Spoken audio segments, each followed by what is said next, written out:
Guys, if you haven't already, you absolutely have to make sure for my brand new webinar called The 3-Step Method to Prevent Kidney Stones. In it, I share the top 3 mistakes that I see people make every single day when trying to prevent kidney stones. And of course, I'll share what to do instead. I'll also be talking about the exact step-by-step method that I've used to help hundreds of people stop kidney stones in my course, Kidney Stone Nutrition School. Make sure to register for this free webinar at www.kidneystoneclass.com. I cannot wait to see you there. Welcome to the Eat Away Kidney Stones podcast. I'm your host, registered dietitian and kidney stone expert, Melanie Betts.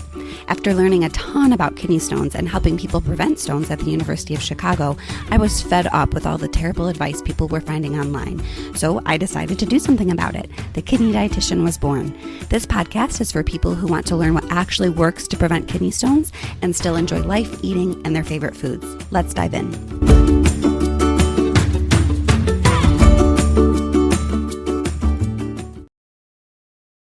Hello and welcome to the 102nd episode of the Eat Away Kidney Stones podcast.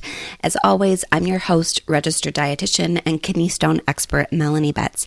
And today I wanted to do a special brief episode about kidney stone eating or kidney stone nutrition considerations at summer barbecues, because I know that most of my listeners are in the United States, and I know that the 4th of July is coming up on this Friday, and I imagine that many of us, both in the United States as well as, even outside the U.S., are hopefully enjoying some really fun summer barbecues and time with family and friends outside, whether it be for the 4th of July or just to simply celebrate the summer, because getting outside and enjoying fresh air and spending time with friends and family is probably one of the best things that you can do for your health, realistically.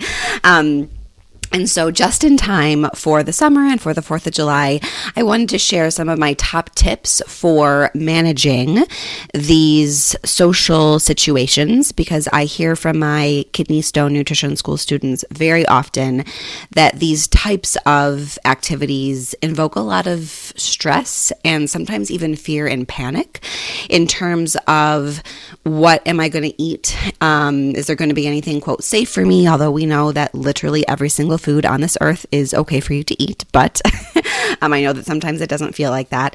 And so just a lot of fear around simply finding something that you feel comfortable eating, as well as sort of navigating the social aspects of not eating something. I think, unfortunately, a lot of times people, either feel bad if you don't eat something, or you feel sort of forced to eat something, and feel odd if you don't eat something that's provided, and just kind of navigating how to have those social interactions, I think can be really helpful. And also just like having a plan for going into it.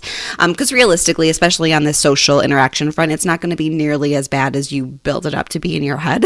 But I think that if that is something that you struggle with, I think sort of having a plan about what to do if these certain situations that you are worried about happening do happen, that can be really, really helpful to kind of ease those social anxiety, eating, nutrition concerns, if you will. So I'll talk about those things at the end.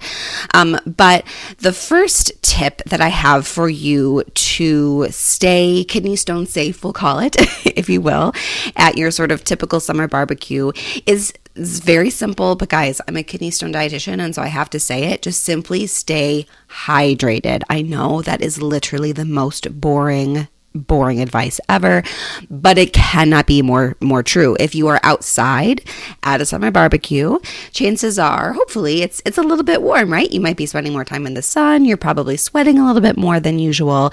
And so it's really, really important to simply make sure that you stay hydrated, because then no matter what you eat, you're going to dilute it more. Because chances are at a summer barbecue, you're probably going to eat different foods. You might eat a little bit more salt or a little bit more protein than you typically would. And that's totally cool. We'll talk about that a bit later too.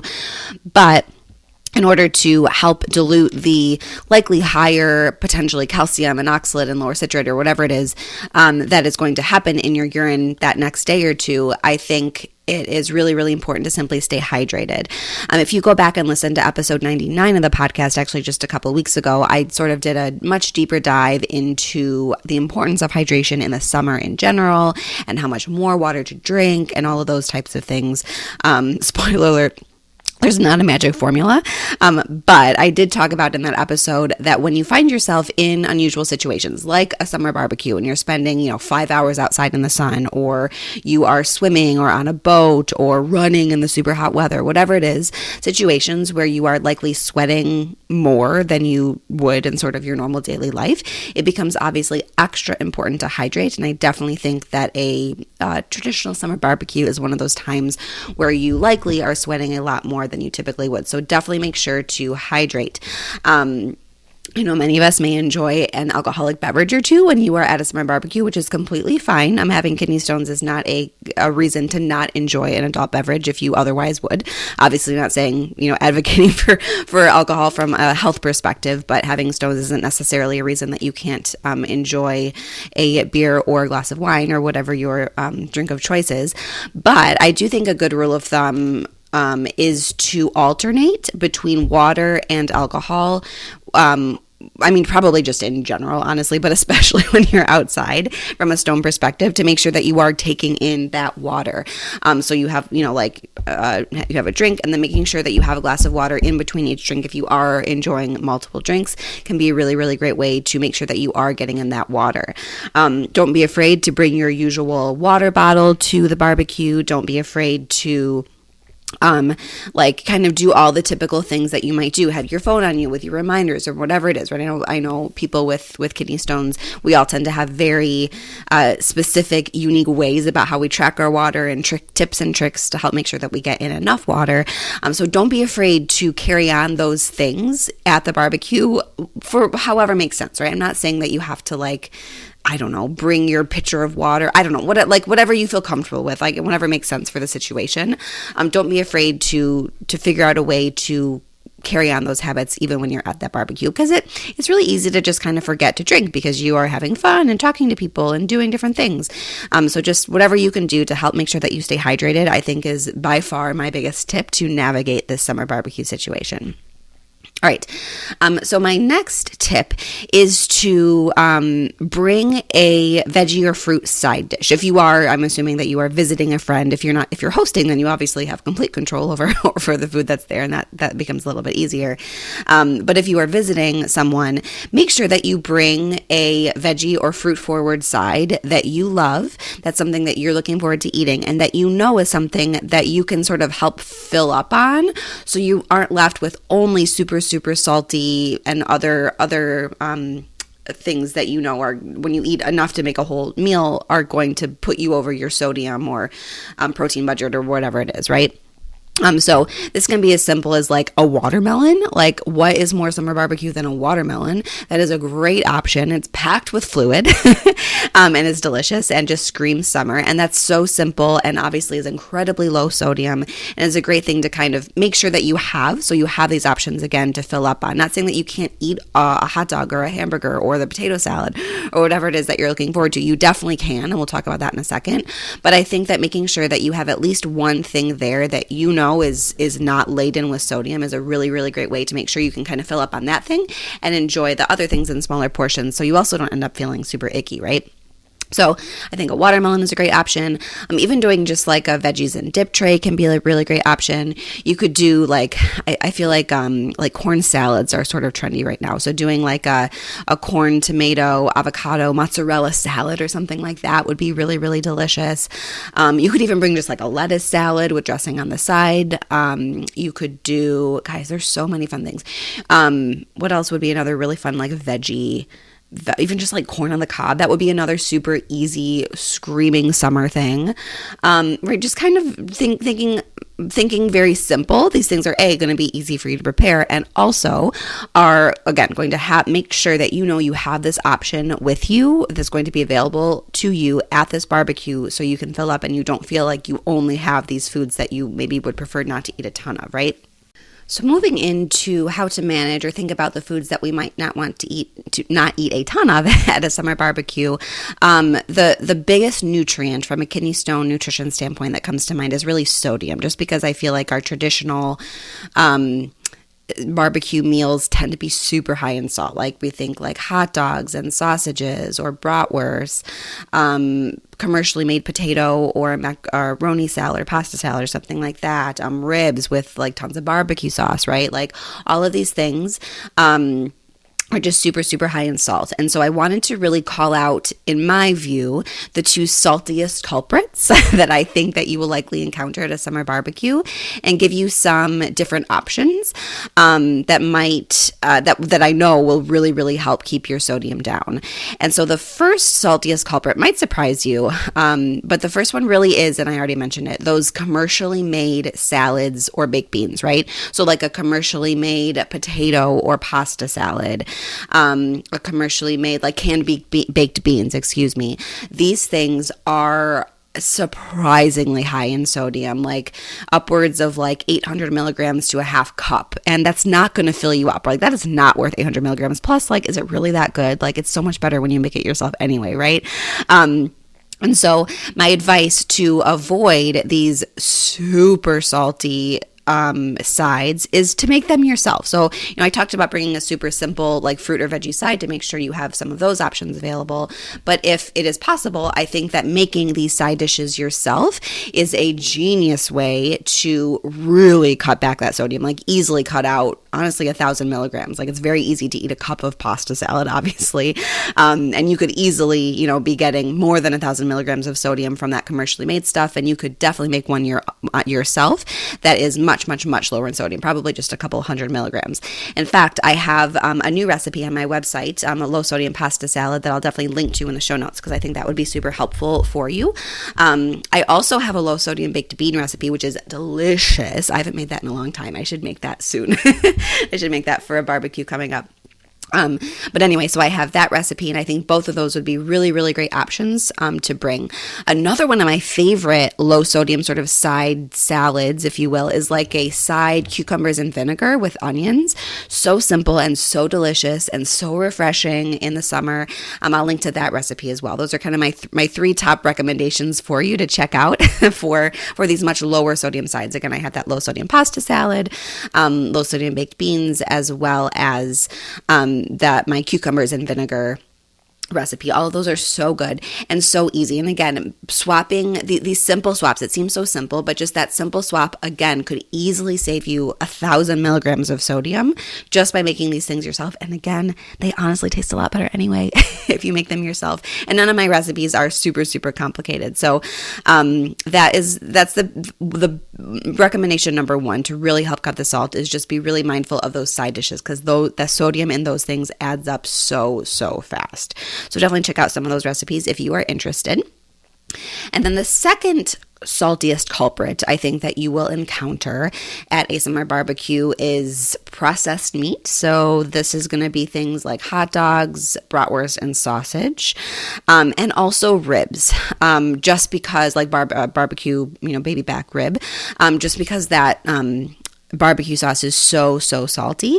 Plus, ribs tend to be either brined in a sodium solution, and a lot of that sodium is, of course, ending up in the meat to help keep it nice and juicy, or there tends to be a very salt-laden rub on ribs. And so even though ribs aren't really processed meat, just the way that at least barbecue, like a baby back barbecue pork rib is typically prepared is going to be quite salty.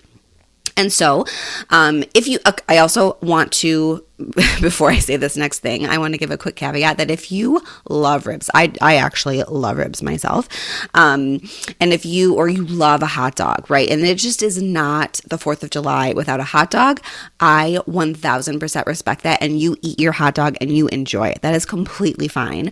But if that is something that you don't really need, here, I would recommend some of these lower sodium options to save your sodium budget for something more delicious, right? If that's not something that you really, really love, like a hot dog, right?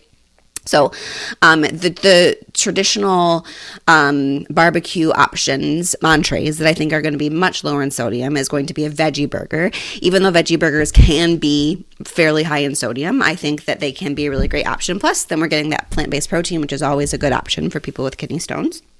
as opposed to meat protein.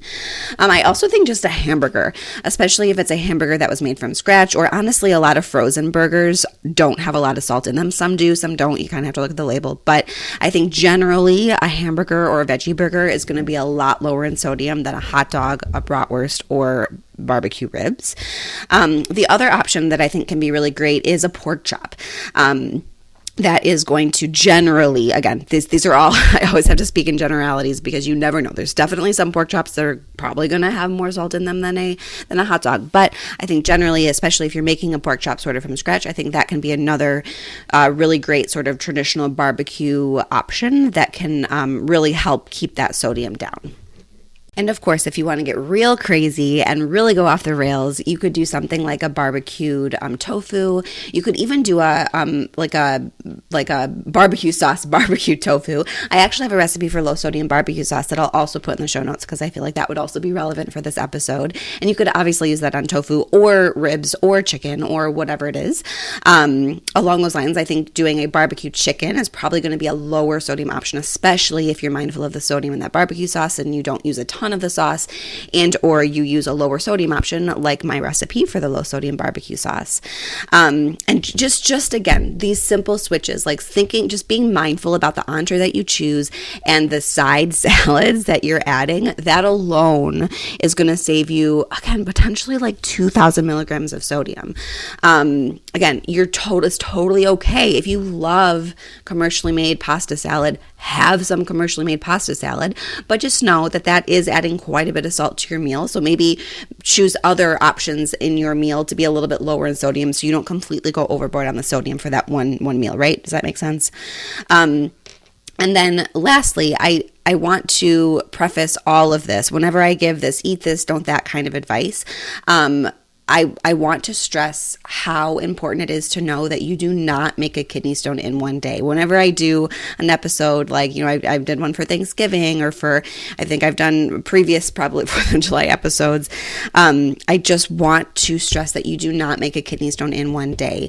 Kidney stones are formed from months to years of dietary patterns in people who are susceptible to making kidney stones, of course.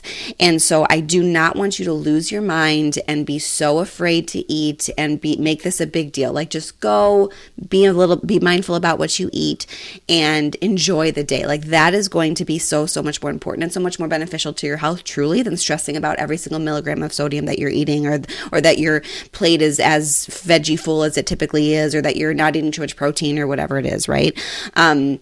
Just please enjoy the day, enjoy the holiday, enjoy the summer, and you do not make a kidney stone in one day. Drink a little bit more extra water, and I promise that you will be fine. I think that being mindful piece is also really important, and also sounds so like such generic advice, like, oh, just be mindful. But I should probably do a whole nother podcast about sort of what mindful eating is and really diving into that. But for the purposes of today, I just want to just encourage you to think about what you're eating, not in is this high in sodium, is this not? Like, yes, that can cross your mind, but just not engaging in that mindless, the chips are right there, so you're just eating them because they're there, right? Like that, those are the types of things also that tend to send our sodium budget or protein budget or whatever it is through the roof, sodium or sugar budget, whatever it is. Those are the things that send our intakes sort of through the roof, and you end up feeling icky because you eat way too much. You're not listening to your body. You aren't thinking like, hey body, are you full? No, you're just eating those chips or those cookies or whatever it is because they're sitting in front of you. So instead of doing that, maybe mindfully putting together a plate, mindfully eating it and thinking, oh, am I still hungry? If you are, cool, go back and get more food. But you see what I'm saying? Like, don't just like be thinking about what you're eating and be present in the moment and enjoy it, right? Like, a lot of times summer barbecues have a lot of really, really delicious foods, and a lot of times really, really nostalgic foods. Like, I've previously on a different podcast talked about the potato salad recipe that my family and family friends have made for years, and I make it probably 2 times a year or so, and it just, like, when I eat it, it just sends me back to childhood and so many wonderful memories, and it's just like so delicious. Is it full of salt? Yes. Is it giving me a lot of vegetables? No, but it is so delicious, and And like, it just brings me joy. And that is such an important part of health as well. And if we are just stressed about whatever nutrient is in that potato salad or whatever it is, it's taking away that joy, which I truly feel like is probably doing more damage to your health than just eating the potato salad and taking the salt with it, right? And so please enjoy the day. Be mindful about what you're eating. Enjoy it. Be thoughtful about what you're putting on your plate. Checking in with your body and checking in with yourself about what your goals are for that day or whatever it is, and just enjoy the day. And remember that you do not make a kidney stone in one day. Before I end the podcast, I want to go back to that social anxiety that often comes with eating in social situations when you are trying to eat for a health condition, whether it be kidney stones or any health condition for that matter.